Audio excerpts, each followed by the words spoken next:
by Francis Bacon. The New Atlantis. Bacon's literary executor, Dr. Rowley, published The New Atlantis in 1627, the year after the author's death. It seems to have been written about 1623, during that period of literary activity which followed Bacon's political fall.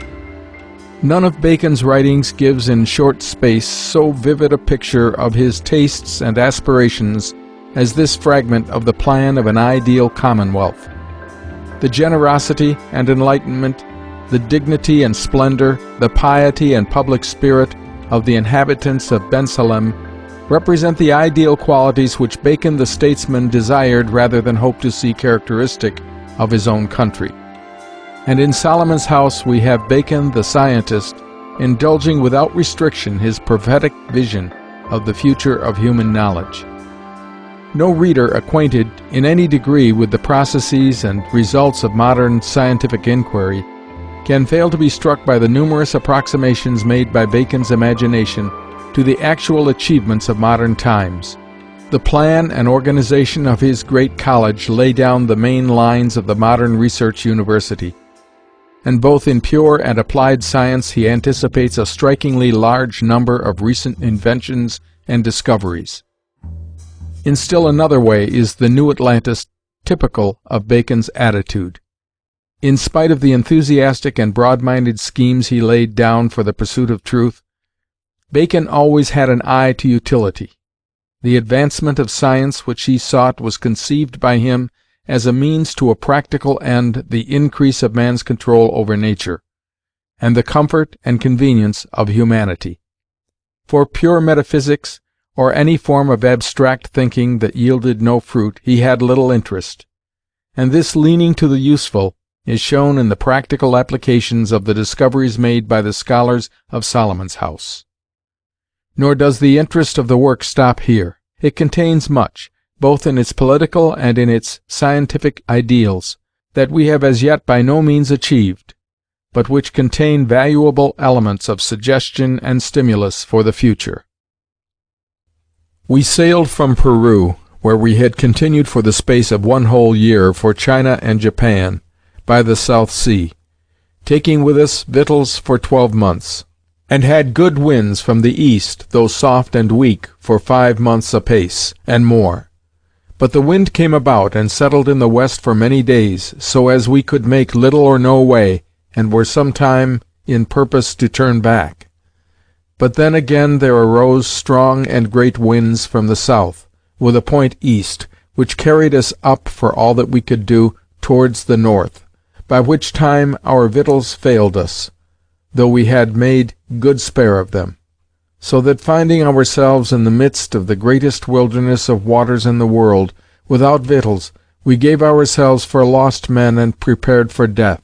Yet we did lift up our hearts and voices to God above, who showeth his wonders in the deep, beseeching him of his mercy, that as in the beginning he discovered the face of the deep, and brought forth dry land, so he would now discover land to us, that we might not perish.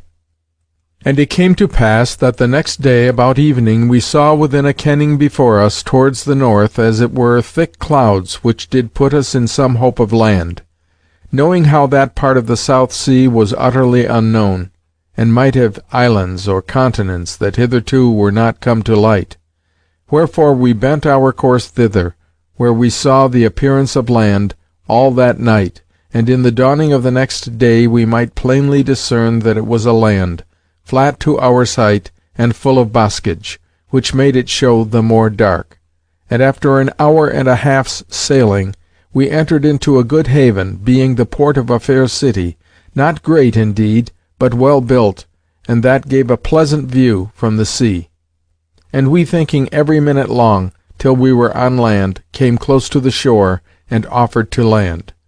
But straightways we saw divers of the people, with bastons in their hands, as it were, forbidding us to land, yet without any cries of fierceness, but only as warning us off, by signs that they made. Whereupon, being not a little discomforted, we were advising with ourselves what we should do.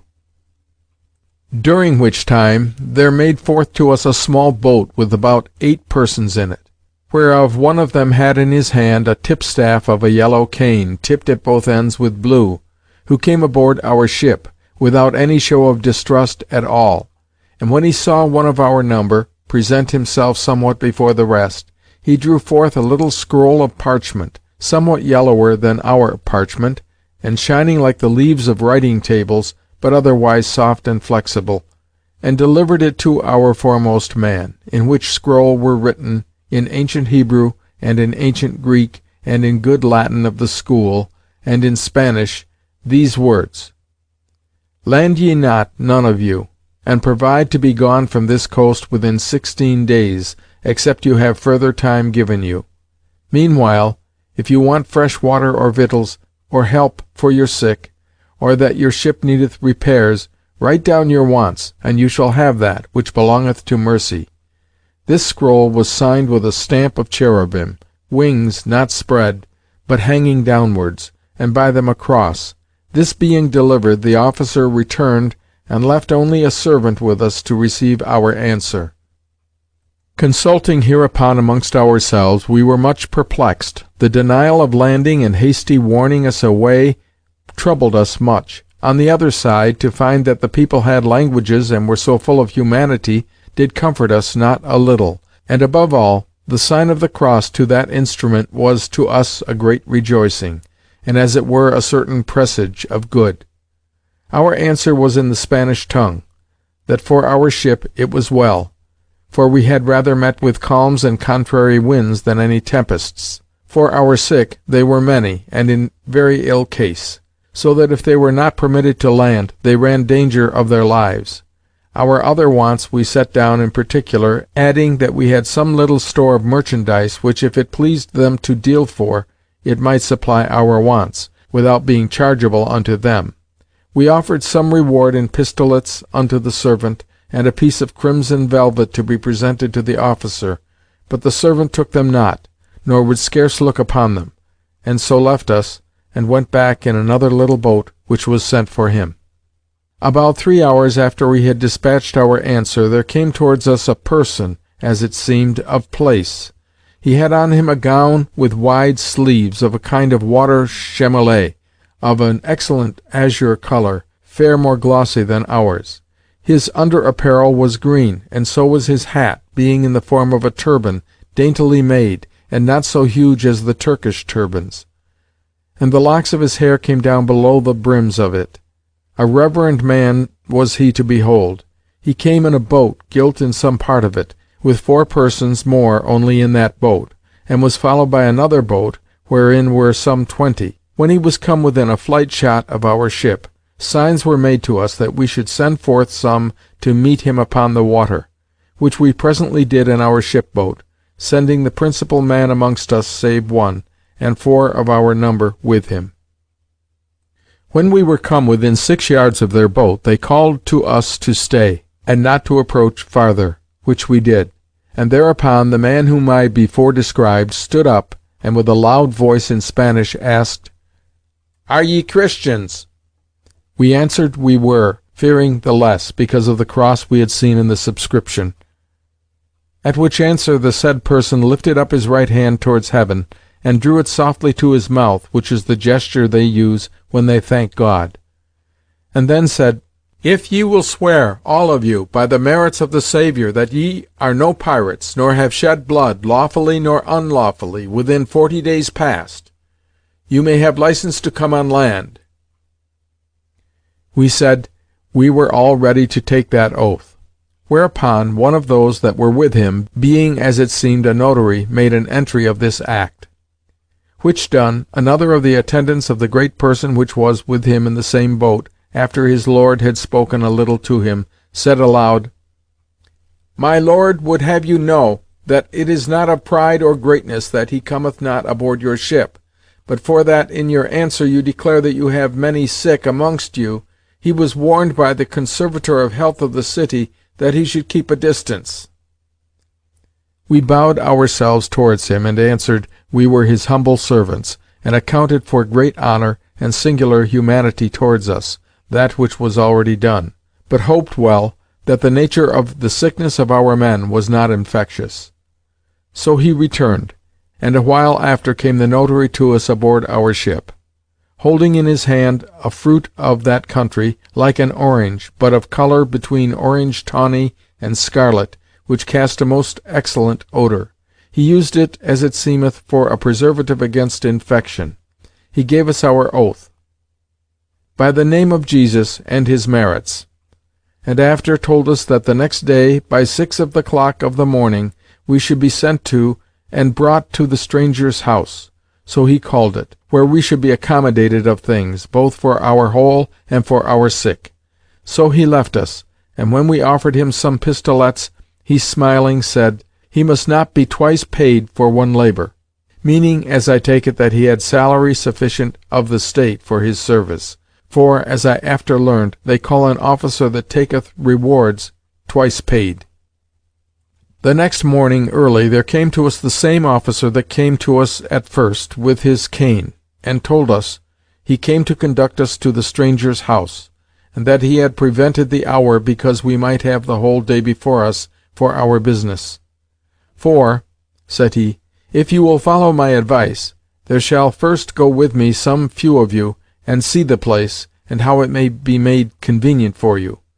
And then you may send for your sick, and the rest of your number, which ye will bring on land. We thanked him, and said, that this care which he took of desolate strangers God would reward. And so 6 of us went on land with him. And when we were on land, he went before us, and turned to us, and said, he was but our servant, and our guide. He led us through 3 fair streets, and all the way we went, there were gathered some people on both sides, standing in a row, but in so civil a fashion, as if it had been not to wonder at us, but to welcome us. And divers of them, as we passed by them, put their arms a little abroad, which is their gesture when they did bid any welcome. The stranger's house is a fair and spacious house, built of brick, of somewhat a bluer colour than our brick, and with handsome windows, some of glass, some of a kind of cambric oiled. He brought us first into a fair parlour above stairs, and then asked us, what number of persons we were, and how many sick. We answered, we were in all, sick and whole, 51 persons, whereof our sick were 17. He desired us to have patience a little, and to stay till he came back to us, which was about an hour after, and then he led us to see the chambers which were provided for us, being in number 19, they having cast it, as it seemeth, that 4 of those chambers, which were better than the rest, might receive 4 of the principal men of our company, and lodge them alone by themselves, and the other 15 chambers were to lodge us 2 and 2 together. The chambers were handsome and cheerful chambers, and furnished civilly. Then he led us to a long gallery, like a dorture, where he showed us all along the one side, for the other side was but wall and window, 17 cells, very neat ones, having partitions of cedar wood, which gallery and cells, being in all 40, many more than we needed, were instituted as an infirmary for sick persons, and he told us withal, that as any of our sick waxed well, he might be removed from his cell to a chamber, for which purpose there were set forth 10 spare chambers, besides the number we spake of before. This done, he brought us back to the parlour, and lifting up his cane a little, as they do when they give any charge or command, said to us, ye are to know, that the custom of the land requireth, that after this day and tomorrow, which we give you for removing your people from your ship, you are to keep within doors for 3 days. But let it not trouble you, nor do not think yourselves restrained, but rather left to your rest and ease. You shall want nothing, and there are 6 of our people appointed to attend you, for any business you may have abroad. We gave him thanks, with all affection and respect, and said, God surely is manifested in this land. We offered him also 20 pistolets, but he smiled, and only said, what, twice paid? And so he left us. Soon after our dinner was served in, which was right good viands both for bread and treat, better than any collegiate diet that I have known in Europe. We had also drink of 3 sorts, all wholesome and good, wine of the grape, such as is with us our ale, but more clear, and a kind of cider made of a fruit of that country, a wonderful, pleasing, and refreshing drink. Besides, there were brought in to us great store of those scarlet oranges for our sick, which, they said, were an assured remedy for sickness taken at sea. There was given us also a box of small grey or whitish pills, which they wished our sick should take, one of the pills every night before sleep, which, they said, would hasten their recovery. The next day, after that our trouble of carriage and removing of our men and goods out of our ship was somewhat settled and quiet, I thought good to call our company together, and when they were assembled, said unto them, My dear friends, let us know ourselves, and how it standeth with us. We are men cast on land, as Jonas was out of the whale's belly, when we were as buried in the deep. And now we are on land, we are but between death and life, for we are beyond both the old world and the new. Whether ever we shall see Europe, God only knoweth. It is a kind of miracle hath brought us hither, and it must be little less that shall bring us hence. Therefore, in regard of our deliverance past, and our danger present and to come, let us look up to God, and every man reform his own ways. Besides, we are come here amongst a Christian people, full of piety and humanity. Let us not bring that confusion of face upon ourselves, as to show our vices, or unworthiness before them. Yet there is more. For they have by commandment, though in form of courtesy, cloistered us within these walls, for 3 days. Who knoweth whether it be not to take some taste of our manners and conditions? And if they find them bad, to banish us straightways; if good, to give us further time. For these men that they have given us for attendants may withal have an eye upon us. Therefore, for God's love, and as we love the weal of our souls and bodies, let us so behave ourselves, as we may be at peace with God, and may find grace in the eyes of this people. Our company with one voice thanked me for my good admonition, and promised me to live soberly and civilly, and without giving any the least occasion of offence. So we spent our 3 days joyfully, and without care, in expectation what would be done with us when they were expired. During which time we had every hour joy of the amendment of our sick, who thought themselves cast into some divine pool of healing, they mended so kindly and so fast. The morrow after our 3 days were past, there came to us a new man, that we had not seen before, clothed in blue as the former was, save that his turban was white, with a small red cross on the top. He had also a tippet of fine linen. At his coming in, he did bend to us a little, and put his arms abroad. We of our parts saluted him in a very lowly and submissive manner, as looking that from him we should receive sentence of life or death. He desired to speak with some few of us, whereupon 6 of us only stayed, and the rest avoided the room. He said, I am by office governor of this house of strangers, and by vocation I am a Christian priest, and therefore am come to you to offer you my service, both as strangers and chiefly as Christians. Some things I may tell you, which I think you will not be unwilling to hear. The state hath given you license to stay on land for the space of 6 weeks, and let it not trouble you, if your occasions ask further time, for the law in this point is not precise, and I do not doubt but myself shall be able to obtain for you such further time, as may be convenient. Ye shall also understand that the stranger's house is at this time rich, and much aforehand, for it hath laid up revenue these 37 years, for so long it is since any stranger arrived in this part. And therefore take ye no care, the state will defray you all the time you stay, neither shall you stay 1 day the less for that. As for any merchandise ye have brought, ye shall be well used, and have your return, either in merchandise or in gold and silver, for to us it is all one. And if you have any other request to make, hide it not, for ye shall find we will not make your countenance to fall by the answer ye shall receive. Only this I must tell you, that none of you must go above a caran, that is with them 1.5 miles, from the walls of the city, without a special leave. We answered, after we had looked a while one upon another, admiring this gracious and parent-like usage, that we could not tell what to say, for we wanted words to express our thanks, and his noble free offers left us nothing to ask. It seemed to us that we had before us a picture of our salvation in heaven, for we that were a while since in the jaws of death were now brought into a place where we found nothing but consolations. For the commandment laid upon us, we would not fail to obey it, though it was impossible but our hearts should be inflamed to tread further upon this happy and holy ground. We added, that our tongues should first cleave to the roofs of our mouths, ere we should forget either his reverend person or this whole nation in our prayers.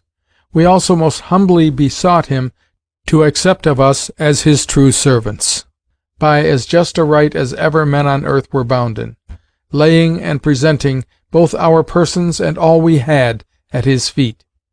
He said he was a priest, and looked for a priest's reward, which was our brotherly love, and the good of our souls and bodies. So he went from us, not without tears of tenderness in his eyes, and left us also confused with joy and kindness, saying amongst ourselves that we were come into a land of angels, which did appear to us daily, and prevent us with comforts, which we thought not of, much less expected. The next day, about 10 of the clock, the governor came to see us again, and after salutations said familiarly that he was come to visit us, and called for a chair, and sat him down. And we, being some 10 of us, the rest were of the meaner sort, or else gone abroad, sat down with him, and when we were set, he began thus: We of this island of Bensalem, for so they call it in their language, have this, that by means of our solitary situation, and of the laws of secrecy, which we have for our travellers, and our rare admission of strangers, we know well most part of the habitable world, and are ourselves unknown. Therefore, because he that knoweth least is fittest to ask questions, it is more reason for the entertainment of the time that ye ask me questions than that I ask you.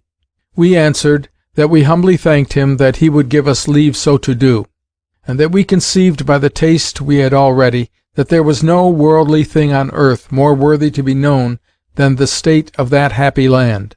But above all, we said, since that we were met from the several ends of the world, and hoped assuredly that we should meet one day in the kingdom of heaven, for that we were both parts Christians, we desired to know, in respect that land was so remote and so divided by vast and unknown seas from the land where our Saviour walked on earth, who was the apostle of that nation, and how it was converted to the faith.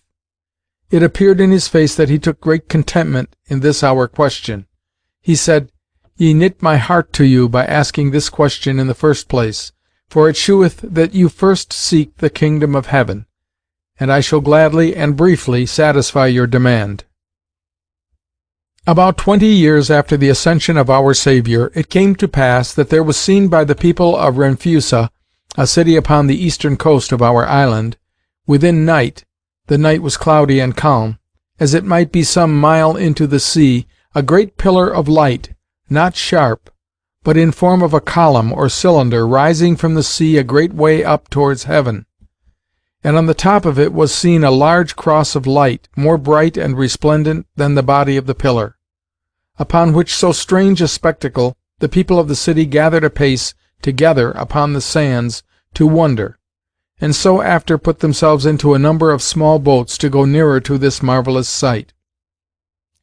But when the boats were come within about 60 yards of the pillar, they found themselves all bound, and could go no further, yet so as they might move to go about, but might not approach nearer, so as the boats stood all as in a theatre, beholding this light as an heavenly sign. It so fell out that there was in one of the boats one of the wise men of the society of Salomon's house, which house or college, my good brethren, is the very eye of this kingdom, who, having a while attentively and devoutly viewed and contemplated this pillar and cross, fell down upon his face, and then raised himself upon his knees, and lifting up his hands to heaven, made his prayers in this manner: Lord God of heaven and earth, thou hast vouchsafed of thy grace to those of our order, to know thy works of creation, and the secrets of them, and to discern, as far as appertaineth to the generations of men, between divine miracles, works of nature, works of art, and impostures and illusions of all sorts. I do here acknowledge and testify before this people that the thing which we now see before our eyes is thy finger and a true miracle.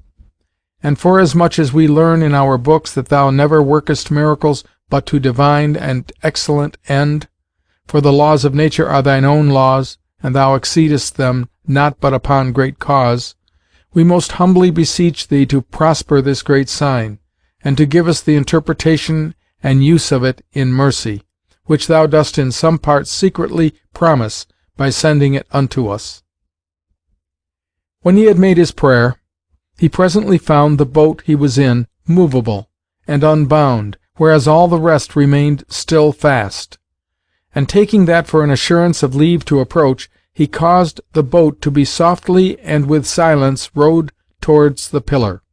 But ere he came near it, the pillar and cross of light brake up, and cast itself abroad, as it were, into a firmament of many stars, which also vanished soon after, and there was nothing left to be seen but a small ark, or chest of cedar, dry, and not wet at all with water, though it swam.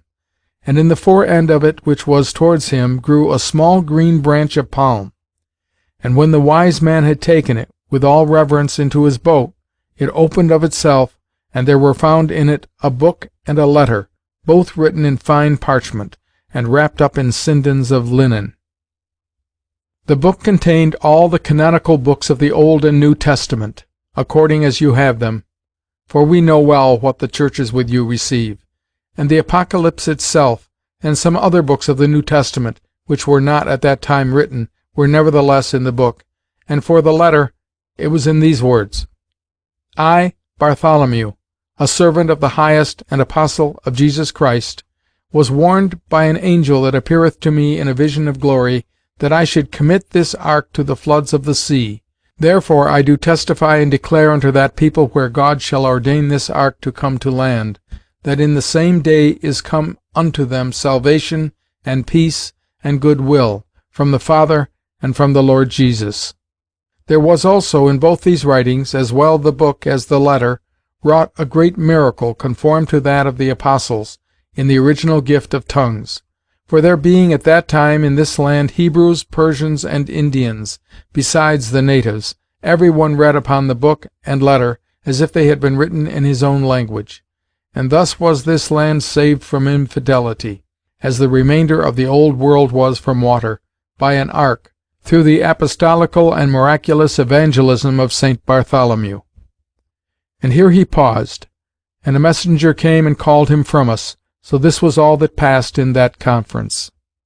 The next day the same governor came again to us, immediately after dinner, and excused himself, saying, that the day before he was called from us, somewhat abruptly, but now he would make us amends, and spend time with us, if we held his company and conference agreeable. We answered that we held it so agreeable and pleasing to us, as we forgot both dangers past and fears to come, for the time we hear him speak, and that we thought an hour spent with him was worth years of our former life. He bowed himself a little to us, and after we were set again, he said, "Well, the questions are in your part." One of our number said, after a little pause, that there was a matter we were no less desirous to know than fearful to ask, lest we might presume too far, but encouraged by his rare humanity towards us, that could scarce think ourselves strangers, being his vowed and professed servants, we would take the heartiness to propound it, humbly beseeching him, if he thought it was not fit to be answered, that he would pardon it, though he rejected it. We said, we well observed those his words which he formerly spake, that this happy island, where we now stood, was known to few, and yet knew most of the nations of the world, which we found to be true, considering they had the languages of Europe, and knew much of our state and business. And yet we in Europe, notwithstanding all the remote discoveries and navigations of this last age, never heard of the least inkling or glimpse of this island.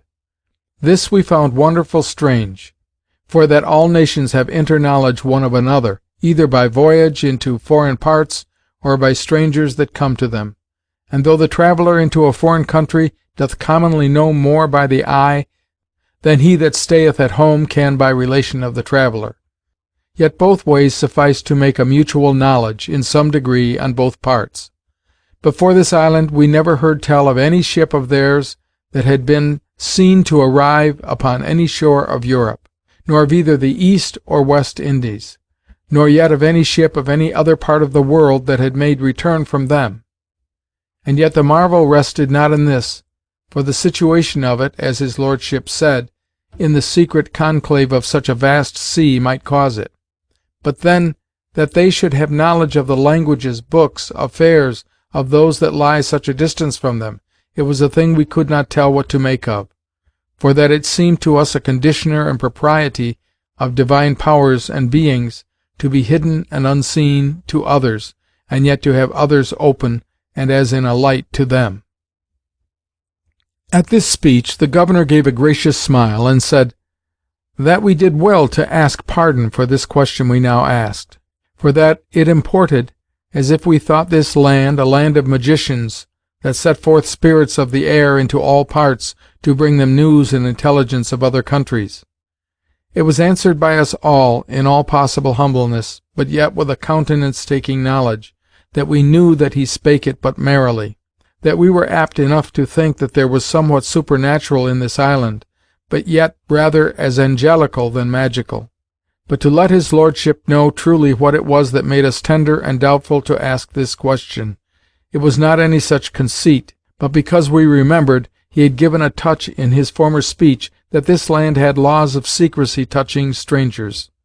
To this he said, you remember it aright, and therefore in that I shall say to you, which it is not lawful for me to reveal, but there will be enough left to give you satisfaction.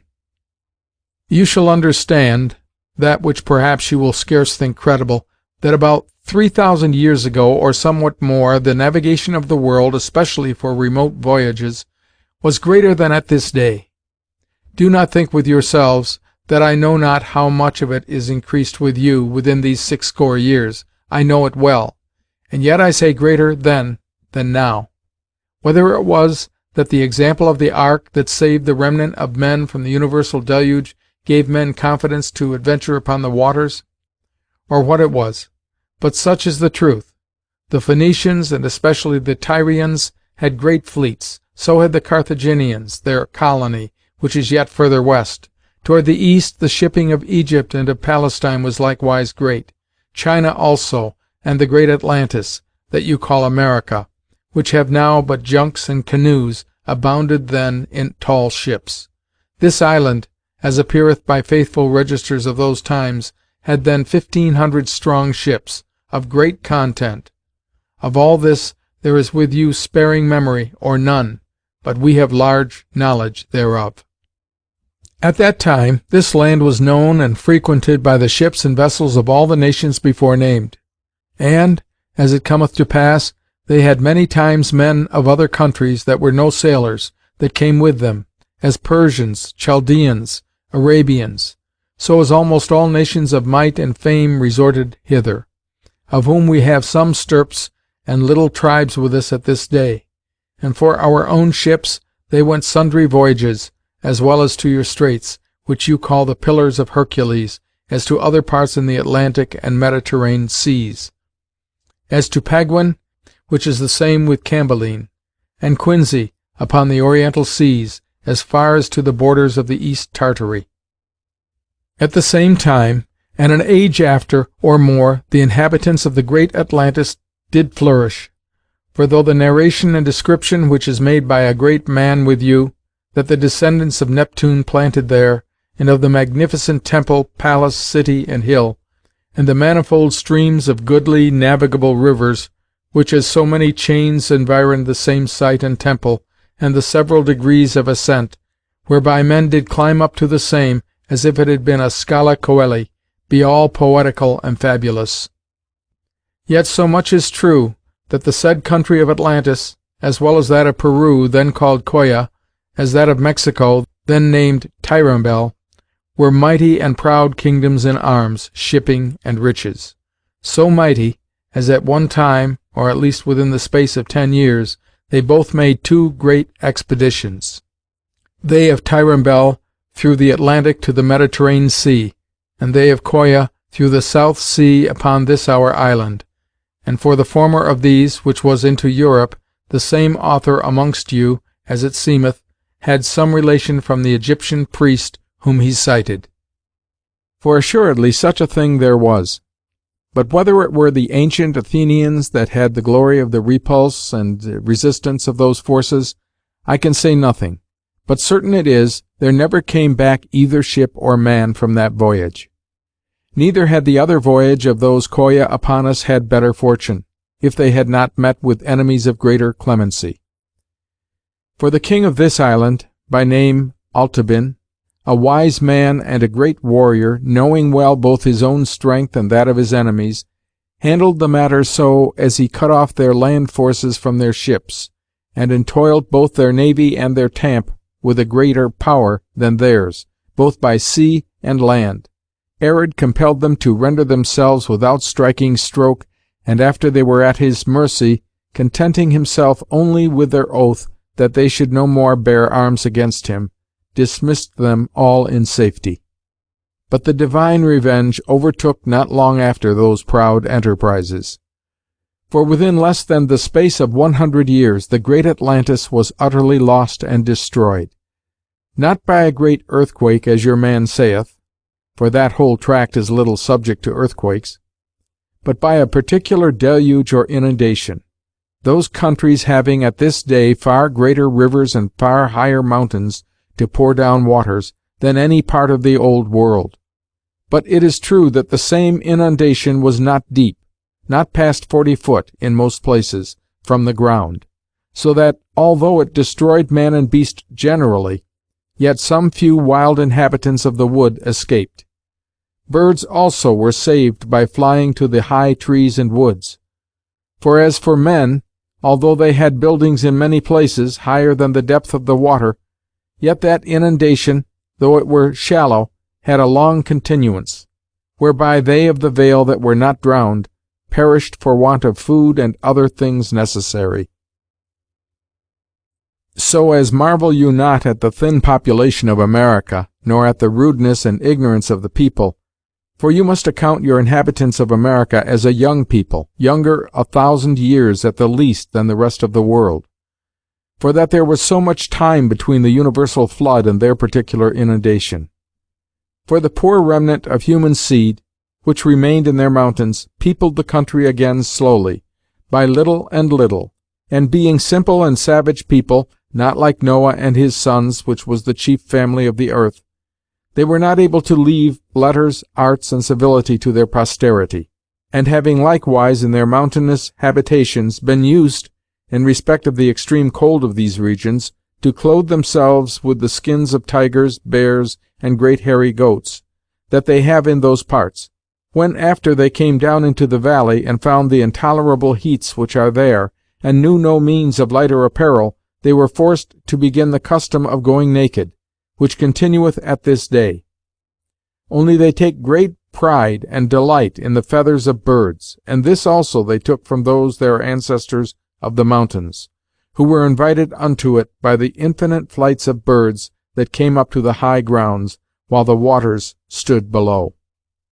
So you see, by this main accident of time we lost our traffic with the Americans, with whom of all others, in regard they lay nearest to us, we had most commerce. As for the other parts of the world, it is most manifest that in the ages following, whether it were in respect of wars or by a natural revolution of time, navigation did everywhere greatly decay, and specially far voyages, the rather by the use of galleys and such vessels as could hardly brook the ocean, were altogether left and omitted. So then, that part of intercourse which could be from other nations to sail to us, you see how it hath long since ceased, except it were by some rare accident, as this of yours.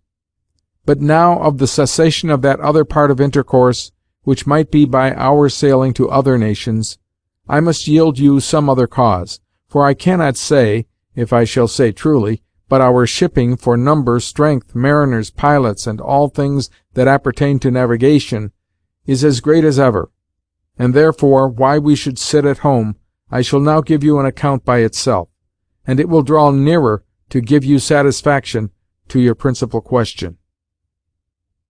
There reigned in this land about 1900 years ago a king whose memory of all others we most adore, not superstitiously, but as a divine instrument, though a mortal man. His name was Solomona, and we esteem him as the lawgiver of our nation. This king had a large heart, inscrutable for good, and was wholly bent to make his kingdom and people happy. He therefore, taking into consideration how sufficient and substantive this land was to maintain itself without any aid at all of the foreigner, being 5,600 miles in circuit, and of rare fertility of soil in the greatest part thereof, and finding also the shipping of this country might be plentifully set on work, both by fishing and by transportations from port to port, and likewise by sailing unto some small islands that are not far from us, and are under the crown and laws of this state, and, recalling into his memory the happy and flourishing estate wherein this land then was, so as it might be 1,000 ways altered to the worse, but scarce any one way to the better, thought nothing wanted to his noble and heroical intentions, but only, as far as human foresight might reach, to give perpetuity to that which was in his time so happily established. Therefore, amongst his other fundamental laws of this kingdom, he did ordain the interdicts and prohibitions which we have touching entrance of strangers, which at that time, though it was after the calamity of America, was frequent, doubting novelties, and commixture of manners. It is true, the like law against the admission of strangers without license is an ancient law in the kingdom of China, and yet continued in use. But there it is a poor thing, and hath made them a curious, ignorant, fearful, foolish nation. But our lawgiver made his law of another temper, for first he hath preserved all points of humanity, in taking order and making provision for the relief of strangers distressed, whereof you have tasted. At which speech, as reason was, we all rose up and bowed ourselves. He went on. That king also, still desiring to join humanity and policy together, and thinking it against humanity to detain strangers here against their wills, and against policy that they should return and discover their knowledge of this estate, he took this course. He did ordain that of the strangers that should be permitted to land, as many at all times might depart as would, but as many as would stay should have very good conditions and means to live from the state. Wherein he saw so far, that now in so many ages since the prohibition, we have memory not of one ship that ever returned, and but of 13 persons only, at several times, that chose to return in our bottoms. What those few that returned may have reported abroad I know not, but you must think, whatsoever they have said could be taken where they came but for a dream. Now for our travelling from Henna into parts abroad, our lawgiver thought fit altogether to restrain it. So is it not in China, for the Chinese sail where they will, or can, which sheweth that their law of keeping out strangers is a law of pusillanimity and fear. But this restraint of ours hath one only exception, which is admirable, preserving the good which cometh by communicating with strangers, and avoiding the hurt.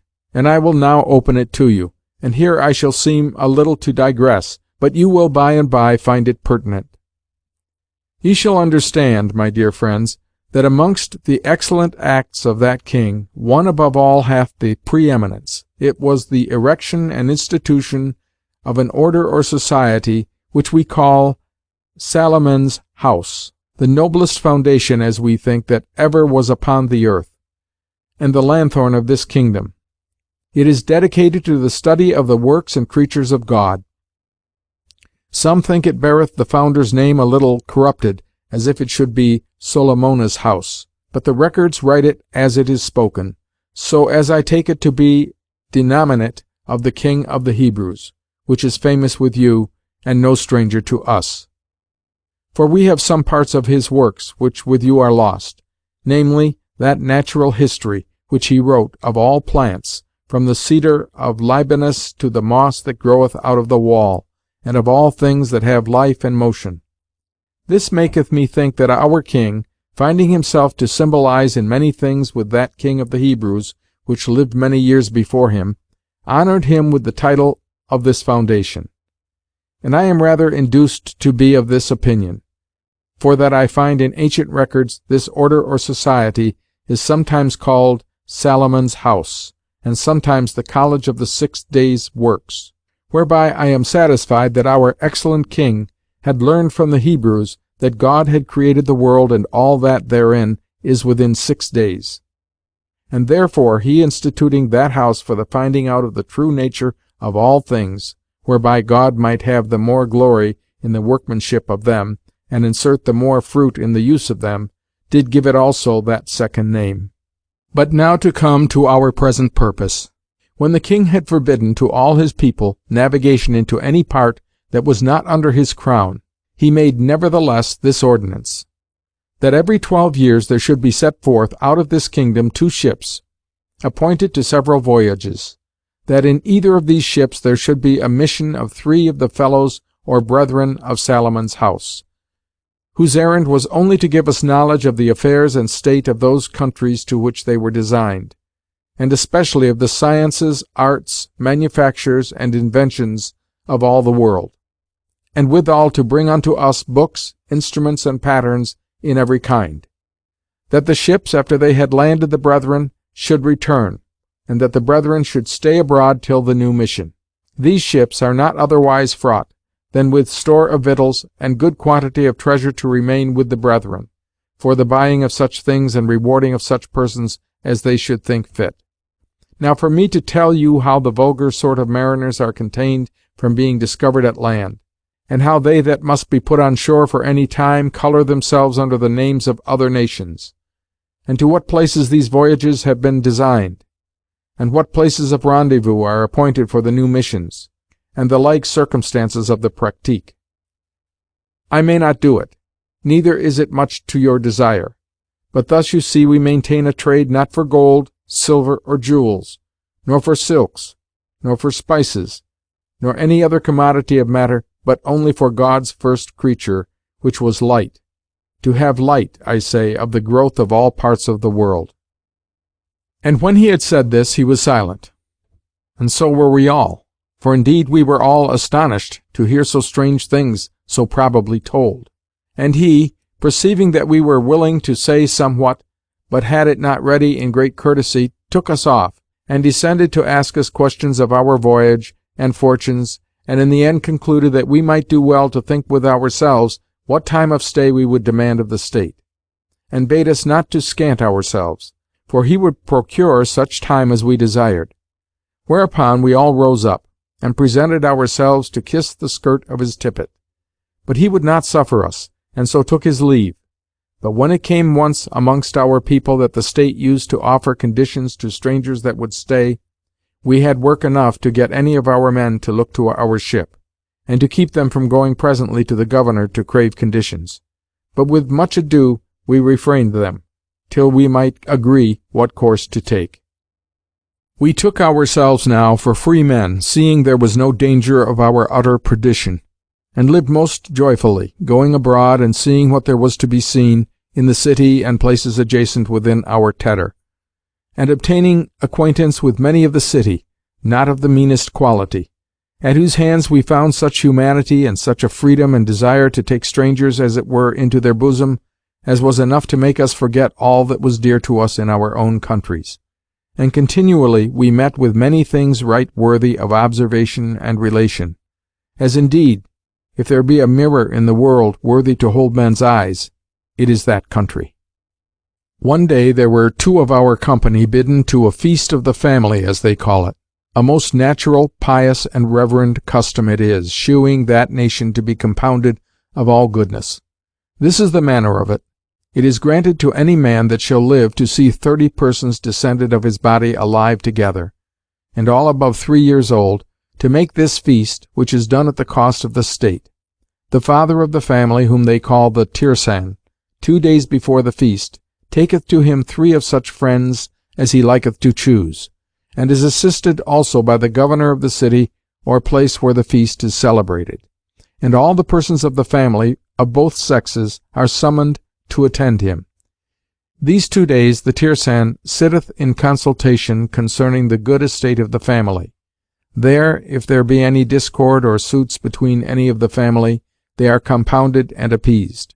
There, if any of the family be distressed or decayed, order is taken for their relief and competent means to live. There, if any be subject to vice, or take ill courses, they are reproved and censured.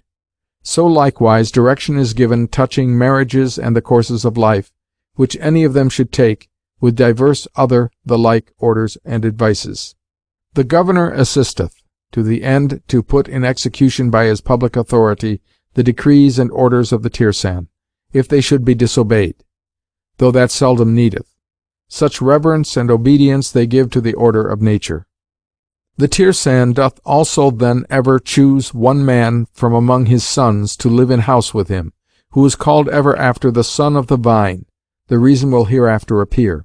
On the feast day the father or Tirsan cometh forth after divine service into a large room where the feast is celebrated, which room hath an half-pace at the upper end. Against the wall, in the middle of the half-pace, is a chair placed for him, with a table and carpet before it. Over the chair is a state, made round or oval, and it is of ivy, an ivy somewhat whiter than ours, like the leaf of a silver asp, but more shining, for it is green all winter. And the state is curiously wrought with silver and silk of divers colours, broiding or binding in the ivy, and is ever the work of some of the daughters of the family, and veiled over at the top with a fine net of silk and silver. But the substance of it is true ivy, whereof, after it is taken down, the friends of the family are desirous to have some leaf or sprig to keep. The Tirsan cometh forth with all his generation or lineage, the males before him, and the females following him. And if there be a mother from whose body the whole lineage is descended, there is a traverse placed in a loft above on the right hand of the chair, with a privy door, and a carved window of glass, leaded with gold and blue, where she sitteth, but is not seen. When the Tirsan is come forth, he sitteth down in the chair, and all the lineage place themselves against the wall, both at his back and upon the return of the half-pace, in order of their years without difference of sex, and stand upon their feet. When he is set, the room being always full of company, but well kept and without disorder, after some pause, there cometh in from the lower end of the room a taratan, which is as much as an herald, and on either side of him 2 young lads, whereof one carrieth a scroll of their shining yellow parchment, and the other a cluster of grapes of gold, with a long foot or stalk. The herald and children are clothed with mantles of sea-water green satin, but the herald's mantle is streamed with gold, and hath a train. Then the herald, with 3 curtsies, or rather inclinations, cometh up as far as the half-pace, and there first taketh into his hand the scroll. This scroll is the king's charter, containing gifts of revenue, and many privileges, exemptions, and points of honour, granted to the father of the family, and is ever styled and directed, to such do one our well-beloved friend and creditor, which is a title proper only to this case. For they say the king is debtor to no man, but for propagation of his subjects. The seal set to the king's charter is the king's image, embossed or moulded in gold, and though such charters be expedited of course, and as of right, yet they are varied by discretion, according to the number and dignity of the family. This charter the herald readeth aloud, and while it is read, the father or Tirsan standeth up supported by 2 of his sons, such as he chooseth. Then the herald mounteth the half-pace, and delivereth the charter into his hand, and with that there is an acclamation by all that are present, in their language, which is thus much: Happy are the people of Bensalem. Then the herald taketh into his hand from the other child the cluster of grapes, which is of gold, both the stalk and the grapes.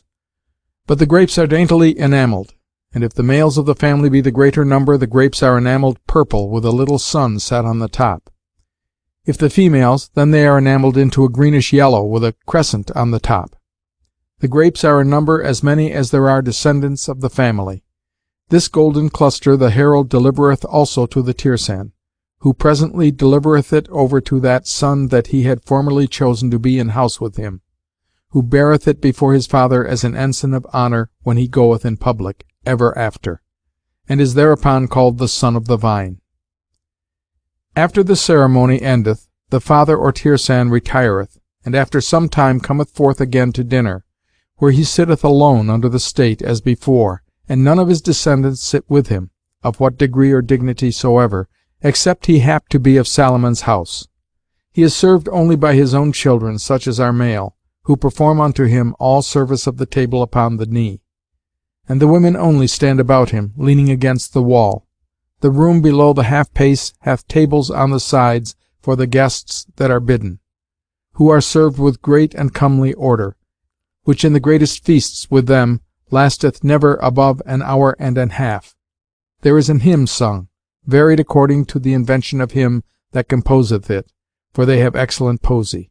But the subject of it is, always, the praises of Adam and Noah and Abraham, whereof the former two peopled the world, and the last was the father of the faithful, concluding ever with a thanksgiving for the nativity of our Saviour, in whose birth the births of all are only blessed. Dinner being done, the tirsan retireth again, and having withdrawn himself alone into a place where he makes some private prayers, he cometh forth the third time to give the blessing with all his descendants, who stand about him as at the first. Then he calleth them forth by one, by name, as he pleaseth, though seldom the order of age be inverted. The person that is called, the table being before removed, kneeleth down before the chair, and the father layeth his hand upon his head, or her head, and giveth the blessing in these words: Son of Bensalem, or daughter of Bensalem, thy father with it, the man by whom thou hast breath and life speaketh the word, the blessing of the everlasting Father, the Prince of Peace, and the Holy Dove, be upon thee, and make the days of thy pilgrimage good and many. This he saith to every of them. And that done, if there be any of his sons of eminent birth and virtue, so they be not above 2, he calleth for them again, and saith, laying his arm over their shoulders, they standing, Sons, it is well ye are born, give God the praise, and persevere to the end. And withal delivereth to either of them a jewel, made in the figure of an ear of wheat, which they ever after wear in the front of their turban or hat. This done, they fall to music and dances and other recreations after their manner for the rest of the day. This is the full order of that feast. By that time 6 or 7 days were spent. I was fallen into strait acquaintance with a merchant of that city, whose name was Joabin. He was a Jew, and circumcised, for they have some few stirps of Jews yet remaining among them, whom they leave to their own religion, which they may the better do, because they are of a far differing disposition from the Jews in other parts. For whereas they hate the name of Christ, and have a secret inbred rancor against the people among whom they live, these, contrariwise, give unto our Saviour many high attributes, and love the nation of Bensalem extremely. Surely this man of whom I speak would ever acknowledge that Christ was born of a virgin, and that he was more than a man. And he would tell how God made him ruler of the seraphims which guard his throne. And they call him also the Milken Way, and the Eliah of the Messiah, and many other high names, which, though they be inferior to his divine majesty, yet they are far from the language of other Jews. And for the country of Bensalem this man would make no end of commending it, being desirous by tradition among the Jews there to have it believed that the people thereof were of the generations of Abraham by another son, whom they call Nacharan, and that Moses by a secret Kabbalah ordained the laws of Bensalem which they now use, and that when the Messiah should come and sit in his throne at Jerusalem, the king of Bensalem should sit at his feet, whereas other kings should keep a great distance. But yet, setting aside these Jewish dreams, the man was a wise man, and learned, and of great policy, and excellently seen in the laws and customs of that nation. Amongst other discourses, one day I told him I was much affected with the relation I had from some of the company of their custom in holding the feast of the family. For that, methought, I had never heard of a solemnity wherein nature did so much preside, and because propagation of families proceedeth from the nuptial copulation, I desired to know of him what laws and customs they had concerning marriage, and whether they kept marriage well, and whether they were tied to one wife. For that where population is so much affected, and such as with them it seemed to be, there is commonly permission of plurality of wives. To this he said, You have reason for to commend that excellent institution of the feast of the family, and indeed we have experience that those families that are partakers of the blessing of that feast do flourish and prosper ever after in an extraordinary manner. But hear me now, and I will tell you what I know. You shall understand that there is not under the heavens so chaste a nation as this of Bensalem, nor so free from all pollution or foulness. It is the virgin of the world. I remember I have read in one of your European books of an holy hermit amongst you that desired to see the spirit of fornication, and there appeared to him a little foul ugly Aethiop. But if he had desired to see the spirit of chastity of Bensalem, it would have appeared to him in the likeness of a fair beautiful cherubim. For there is nothing amongst mortal men more fair and admirable than the chaste minds of this people. Know, therefore, that with them there are no stews, no dissolute houses, no courtesans, nor anything of that kind. Nay, they wonder, with detestation, at you in Europe, which permit such things. They say ye have put marriage out of office, for marriage is ordained a remedy for unlawful concupiscence, and natural concupiscence seemeth as a spar to marriage. But when men have at hand a remedy more agreeable to their corrupt will, marriage is almost expulsed. And therefore there are with you seen infinite men that marry not, but chose rather a libertine and impure single life, than to be yoked in marriage. And many that do marry, marry late, when the prime and strength of their years is past. And when they do marry, what is marriage to them but a very bargain, wherein is sought alliance, or portion, or reputation, with some desire almost indifferent of issue, and not the faithful nuptial union of man and wife that was first instituted.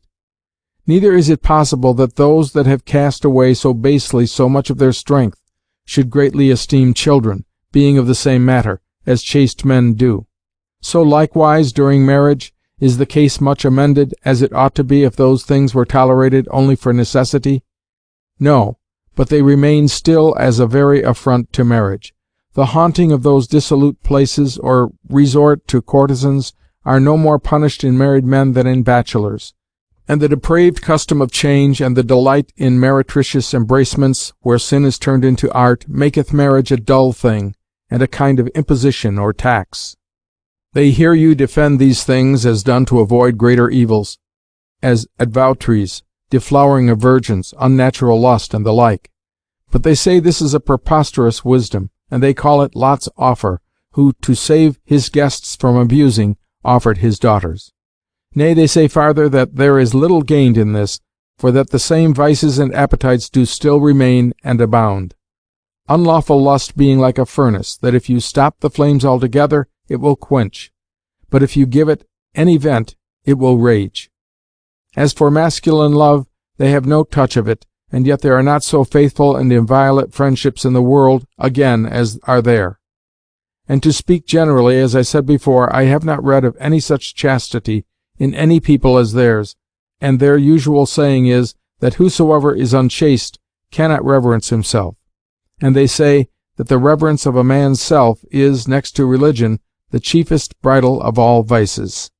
And when he had said this, the good Jew paused a little, whereupon I, far more willing to hear him speak on than to speak myself, yet thinking it decent that upon his pause of speech I should not be altogether silent, said only this, that I would say to him as the widow of Sarepta said to Elias, that he was come to bring to memory our sins, and that I confess the righteousness of Bensalem was greater than the righteousness of Europe.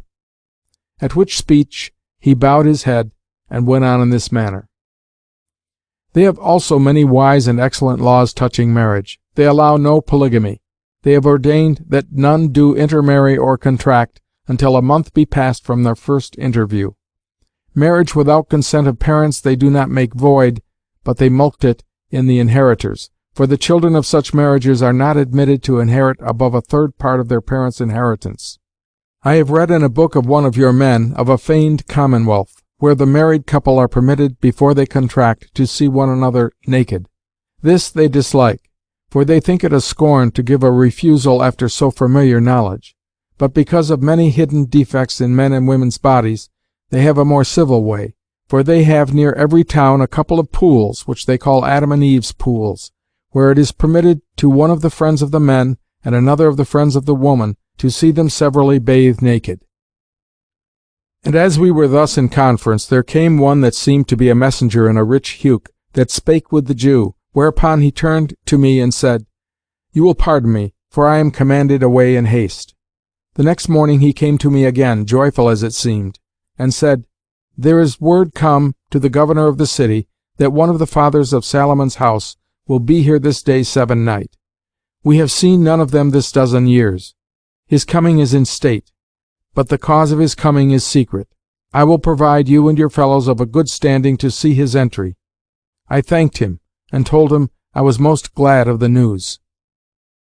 The day being come, he made his entry. He was a man of middle stature and age, comely of person, and had an aspect as if he pitied men. He was clothed in a robe of fine black cloth, with wide sleeves and a cape. His undergarment was of excellent white linen down to the foot, girt with a girdle of the same, and a sindon or tippet of the same about his neck. He had gloves that were curious, and set with stone, and shoes of peach-coloured velvet. His neck was bare to the shoulders. His hat was like a helmet, or Spanish montera, and his locks curled below it decently. They were of colour brown. His beard was cut round, and of the same colour with his hair, somewhat lighter.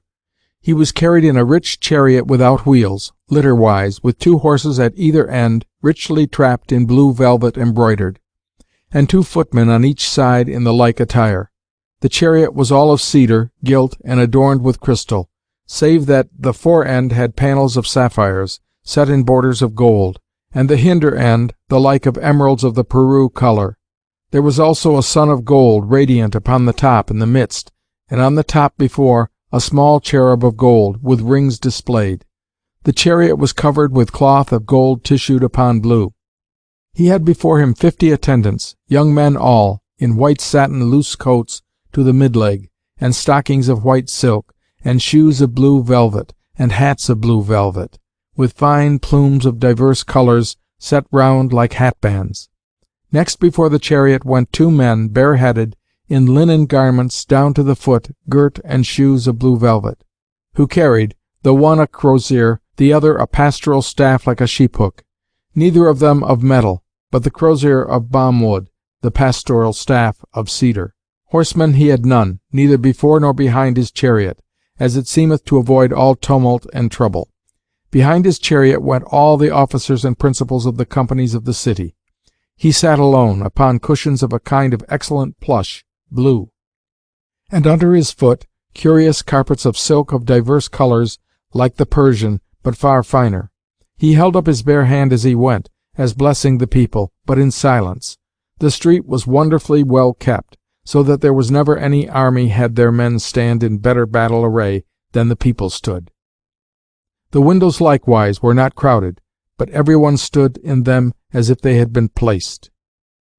When the shew was past, the Jew said to me, I shall not be able to attend you as I would, in regard of some charge the city hath laid upon me, for the entertaining of this great person.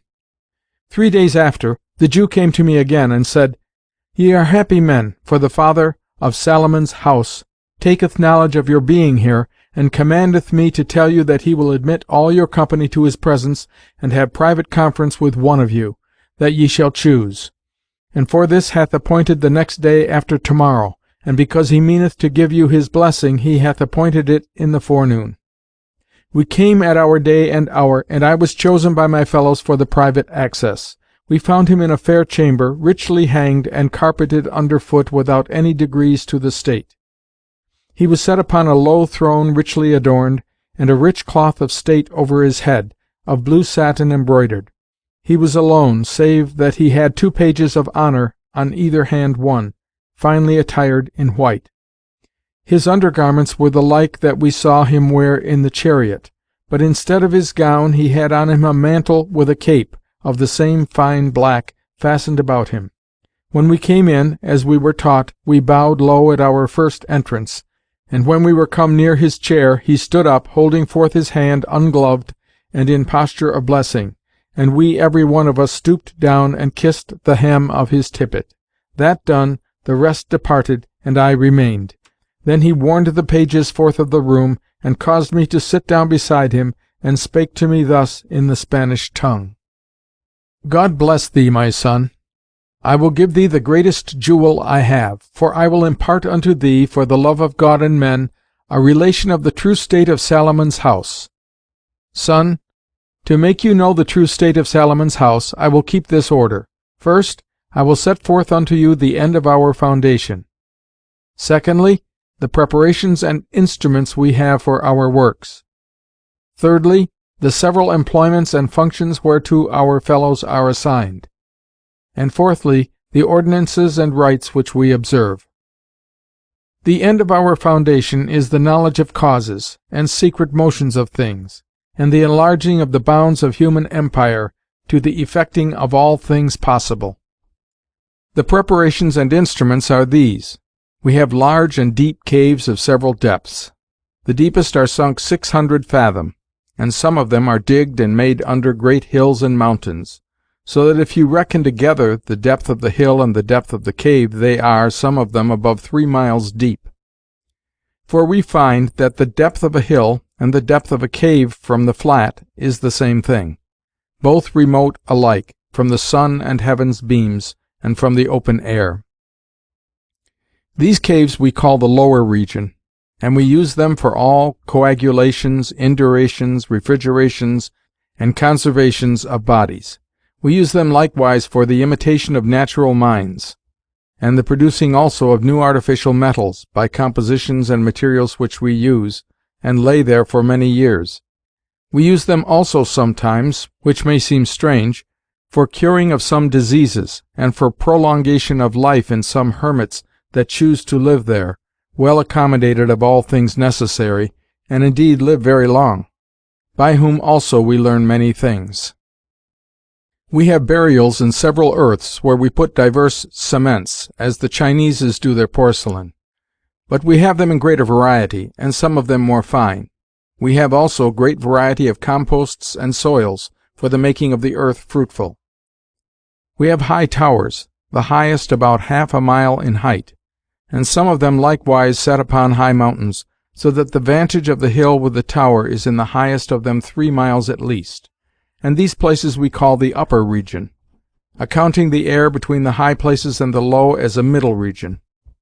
We use these towers, according to their several heights and situations, for insulation, refrigeration, conservation, and for the view of diverse meteors, as winds, rain, snow, hail, and some of the fiery meters also. And upon them in some places are dwellings of hermits, whom we visit sometimes, and instruct what to observe. We have great lakes, both salt and fresh, whereof we have use for the fish and fowl. We use them also for burials of some natural bodies, for we find a difference in things buried in earth or in air below the earth, and things buried in water. We have also pools, of which some do strain fresh water out of salt, and others by art do turn fresh water into salt. We have also some rocks in the midst of the sea, and some bays upon the shore for some works, wherein is required the air and vapor of the sea. We have likewise violent streams and cataracts, which serve us for many motions, and likewise engines for multiplying and enforcing of winds, to set also on going diverse motions. We have also a number of artificial wells and fountains, made in imitation of the natural sources and baths, as tincted upon vitriol, sulphur, steel, brass, lead, nitre, and other minerals. And again we have little wells for infusions of many things, where the waters take the virtue quicker and better than in vessels or basins.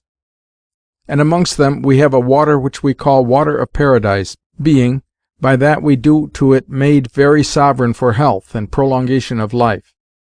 We have also great and spacious houses, where we imitate and demonstrate meteors, as snow, hail, rain, some artificial rains of bodies and not of water, thunders, lightnings, also generations of bodies in air, as frogs, flies, and divers others. We have also certain chambers, which we call chambers of health, where we qualify the air as we think good and proper for the cure of divers diseases and preservation of health. We have also fair and large baths of several mixtures, for the cure of diseases, and the restoring of man's body from arefaction, and others for the confirming of it in strength of sinews, vital parts, and the very juice and substance of the body. We have also large and various orchards and gardens, wherein we do not so much respect beauty, as variety of ground and soil, proper for divers trees and herbs, and some very spacious, where trees and berries are set whereof we make divers kinds of drinks, besides the vineyards. In these we practice likewise all conclusions of grafting and inoculating, as well of wild trees as fruit trees, which produceth many effects. And we make, by art, in the same orchards and gardens, trees and flowers to come earlier or later than their seasons, and to come up and bear more speedily than by their natural course they do. We make them also by art greater much than their nature, and their fruit greater and sweeter and of differing taste, smell, colour, and figure, from their nature. And many of them we so order, as they become of medicinal use. We have also means to make divers plants rise by mixtures of earths without seeds, and likewise to make divers new plants, differing from the vulgar, and to make one tree or plant turn into another. We have also parks and enclosures of all sorts of beasts and birds, which we use not only for view or rareness, but likewise for dissections and trials, that thereby we may take light what may be wrought upon the body of man, wherein we find many strange effects, as continuing life in them, though divers parts which you account vital be perished and taken forth, resuscitating of some that seem dead in appearance, and the like. We try also all poisons and other medicines upon them, as well of chirurgery as physic. By art likewise we make them greater or taller than their kind is, and contrariwise dwarf them, and stay their growth. We make them more fruitful and bearing than their kind is, and contrariwise barren and not generative. Also, we make them differ in colour, shape, activity, many ways. We find means to make commixtures and copulations of different kinds, which have produced many new kinds, and them not barren, as the general opinion is. We make a number of kinds of serpents, worms, flies, fishes, of putrefaction, whereof some are advanced, in effect, to be perfect creatures like beasts or birds, and have sexes, and do propagate. Neither do we this by chance, but we know beforehand of what matter and commixture what kind of those creatures will arise. We have also particular pools, where we make trials upon fishes, as we have said before, of beasts and birds. We have also places for breed and generation of those kinds of worms and flies which are of special use, such as are with you your silkworms and bees. I will not hold you long with recounting of our brew-houses, bake-houses, and kitchens, where are made divers drinks, breads, and meats, rare and of special effects. Wines we have of grapes, and drinks of other juice of fruits, of grains, and of roots, and of mixtures with honey, sugar, manna, and fruits dried, and decocted. Also of the tears or woundings of trees, and of the pulp of canes, and these drinks are of several ages, some to the age or last of 40 years. We have drinks also brewed with several herbs, and roots, and spices, yea, with several fleshes, and white meats, whereof some of the drinks are such as they are in effect meat and drink both, so that divers, especially in age, do desire to live with them, with little or no meat or bread. And above all, we strive to have drink of extreme thin parts, to insinuate into the body, and yet without all biting, sharpness, or fretting, insomuch as some of them put upon the back of your hand will, with a little stay, pass through to the palm, and yet taste mild to the mouth. We have also waters which we ripen in that fashion, as they become nourishing, so that they are indeed excellent drink, and many will use no other. Breads we have of several grains, roots, and kernels, yea, and some of flesh and fish dried, with divers kinds of leavenings and seasonings, so that some do extremely move appetites, some do nourish so, as divers do live of them, without any other meat, who live very long. So for meats we have some of them so beaten and made tender and mortified, yet without all corrupting, as a weak heat of the stomach will turn them into good chylus, as well as a strong heat would meat otherwise prepared. We have some meats also, and breads and drinks, which taken by men enable them to fast long after, and some other that used make the very flesh of men's bodies sensibly more hard and tough, and their strength far greater than otherwise it would be. We have dispensatories, or shops of medicines, wherein you may easily think, if we have such variety of plants and living creatures more than you have in Europe, for we know what you have, the simples, drugs, and ingredients of medicines must likewise be in so much the greater variety. We have them likewise of divers ages and long fermentations, and for their preparations we have not only all manner of exquisite distillations and separations, and especially by gentle heats and percolations through divers strainers, yea, and substances, but also exact forms of composition, whereby they incorporate almost as they were natural simples. We have also divers mechanical arts which you have not, and stuffs made by them, as papers, linen, silks, tissues, dainty works of feathers of wonderful lustre, excellent dyes, and many others, and shops likewise as well for such as are not brought into vulgar use amongst us as for those that are. For you must know that of the things before recited, many of them are grown into use throughout the kingdom. But yet, if they did flow from our invention, we have of them also for patterns and principles. We have also furnaces of great diversities, and that keep great diversity of heats, fierce and quick, strong and constant, soft and mild, blown, quiet, dry, moist, and the like. But above all we have heats, in imitation of the sun's and heavenly bodies' heats, that pass divers inequalities, and, as it were, orbs, progresses, and returns, whereby we produce admirable effects. Besides, we have heats of dungs, and of bellies and maws of living creatures, and of their bloods and bodies, and of hays and herbs laid up moist, of lime unquenched, and such like. Instruments also which generate heat only by motion, and farther, places for strong insulations, and again places under the earth, which by nature or art yield heat. These divers heats we use, as the nature of the operation which we intend requireth. We have also perspective houses, where we make demonstrations of all lights and radiations, and of all colours, and out of things uncoloured and transparent we can represent unto you all several colours, not in rainbows, as it is in gems and prisms, but of themselves single. We represent also all multiplications of light which we carry to great distance, and make so sharp as to discern small points and lines. Also all colorations of light, all delusions and deceits of the sight, in figures, magnitudes, motions, colours, all demonstrations of shadows.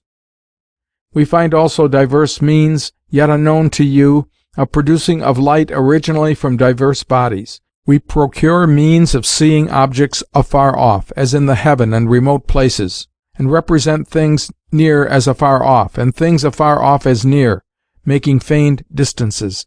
We have also helps for the sight, far above spectacles and glasses in use. We have also glasses and means to see small and minute bodies perfectly and distinctly, as the shapes and colours of small flies and worms, grains and flaws and gems, which cannot otherwise be seen, observations in urine and blood not otherwise to be seen. We make artificial rainbows, halos, and circles about light. We represent also all manner of reflections, refractions, and multiplications of visual beams of objects. We have also precious stones of all kinds, many of them of great beauty, and to you unknown, crystals likewise, and glasses of divers kinds, and amongst them some of metals vitrificated, and other materials besides those of which you make glass. Also a number of fossils and imperfect minerals which you have not. Likewise lodestones of prodigious virtue, and other rare stones, both natural and artificial. We have also sound houses, where we practise and demonstrate all sounds, and their generation. We have harmonies which you have not, of quarter sounds, and lesser slides of sounds. Divers instruments of music likewise to you unknown, some sweeter than any you have, together with bells and rings that are dainty and sweet. We represent small sounds as great and deep, likewise great sounds extenuate and sharp. We make divers tremblings and warblings of sounds, which in their original are entire. We represent and imitate all articulate sounds and letters, and the voices and notes of beasts and birds. We have certain helps, which set to the ear do further the hearing greatly. We have also divers strange and artificial echoes, reflecting the voice many times, and as it were tossing it, and some that give back the voice louder than it came, some shriller, and some deeper, yea, some rendering the voice differing in the letters or articulate sound from that they receive. We have also means to convey sounds in trunks and pipes, in strange lines and distances. We have also perfume houses, wherewith we join also practices of taste. We multiply smells which may seem strange. We imitate smells, making all smells to breathe out of other mixtures than those that give them. We make divers imitations of taste likewise, so that they will deceive any man's taste. And in this house we contain also a confiture house, where we make all sweetmeats, dry and moist, and divers pleasant wines, milks, broths, and salads, in far greater variety than you have. We have also engine houses, where are prepared engines and instruments for all sorts of motions. There we imitate and practice to make swifter motions than any you have, either out of your muskets, or any engine that you have, and to make them and multiply them more easily, and with small force, by wheels and other means, and to make them stronger and more violent than yours are, exceeding your greatest cannons and basilisks. We represent also ordnance and instruments of war, and engines of all kinds, and likewise new mixtures and compositions of gunpowder, wildfires burning in water, and unquenchable. Also fireworks of all variety, both for pleasure and use. We imitate also flights of birds. We have some degrees of flying in the air. We have ships and boats for going under water, and brooking of seas, also swimming girdles and supporters. We have divers curious clocks, and other like motions of return, and some perpetual motions. We imitate also motions of living creatures, by images of men, beasts, birds, fishes, and serpents. We have also a great number of other various motions, strange for equality, fineness, and subtlety. We have also a mathematical house, where are represented all instruments, as well of geometry as astronomy, exquisitely made. We have also houses of deceits of the senses, where we represent all manner of feats of juggling, false apparitions, impostures, and illusions, and their fallacies. And surely you will easily believe that we have so many things truly natural which induce admiration, could in a world of particulars deceive the senses, if we would disguise those things, and labor to make them seem more miraculous. But we do hate all impostures and lies, insomuch as we have severely forbidden it to all our fellows, under pain of ignominy and fines, that they do not show any natural work or thing adorned or swelling, but only pure as it is, and without all affectation of strangeness. These are, my son, the riches of Solomon's house. For the several employments and offices of our fellows, we have 12 that sail into foreign countries, under the names of other nations, for our own we conceal, who bring us the books and abstracts and patterns of experiments of all other parts. These we call merchants of light. We have 3 that collect the experiments which are in all books. These we call depredators. We have 3 that collect the experiments of all mechanical arts, and also of liberal sciences, and also of practices which are not brought into arts. These we call mystery men. We have 3 that try new experiments, such as themselves think good. These we call pioneers, or miners. We have 3 that draw the experiments of the former 4 into titles and tables, to give the better light for the drawing of observations and axioms out of them. These we call compilers. We have 3 that bend themselves, looking into the experiments of their fellows, and cast about how to draw out of them things of use and practice for man's life, and knowledge, as well for works as for plain demonstration of causes, means of natural divinations, and the easy and clear discovery of the virtues and parts of bodies. These we call dowry men, or benefactors. Then, after divers meetings and consults of our whole number, to consider of the former labours and collections, we have 3 that take care out of them to direct new experiments, of a higher light, more penetrating into nature than the former. These we call lamps. We have 3 others that do execute the experiments so directed, and report them. These we call inoculators. Lastly, We have 3 that raise the former discoveries by experiments into greater observations, axioms, and aphorisms. These we call interpreters of nature. We have also, as you must think, novices and apprentices, that the succession of the former employed men do not fail. Besides, a great number of servants and attendants, men and women, and this we do also.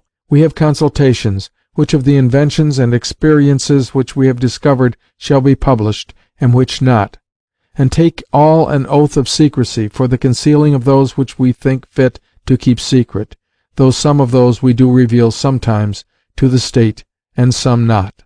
For our ordinances and rites, we have 2 very long and fair galleries. In one of these we place patterns and samples of all manner of the more rare and excellent inventions. In the other we place the statues of all principal inventors.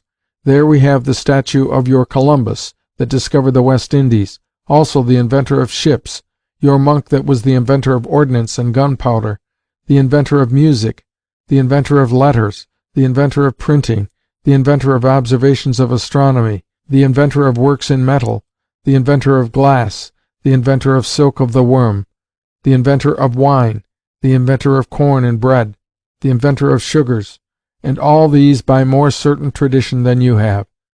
Then have we divers inventors of our own, of excellent works, which since you have not seen, it were too long to make descriptions of them. And besides, in the right understanding of those descriptions you might easily err, for upon every invention of value we erect a statue to the inventor, and give him a liberal and honorable reward. These statues are some of brass, some of marble and touchstone, some of cedar, and other special woods gilt and adorned, some of iron, some of silver, some of gold. We have certain hymns and services which we say daily of Lord and thanks to God for his marvelous works, and forms of prayers, imploring his aid and blessing for the illumination of our labors, and the turning of them into good and holy uses. Lastly, we have circuits or visits of divers principal cities of the kingdom, where as it cometh to pass we do publish such new profitable inventions as we think good. And we do also declare natural divinations of diseases, plagues, swarms of hurtful creatures, scarcity, tempests, earthquakes, great inundations, comets, temperature of the year, and divers other things, and we give counsel thereupon, what the people shall do for the prevention and remedy of them.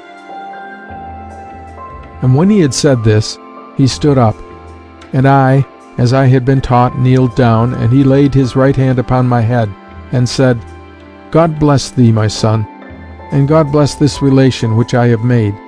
I give thee leave to publish it for the good of other nations, for we here are in God's bosom, a land unknown.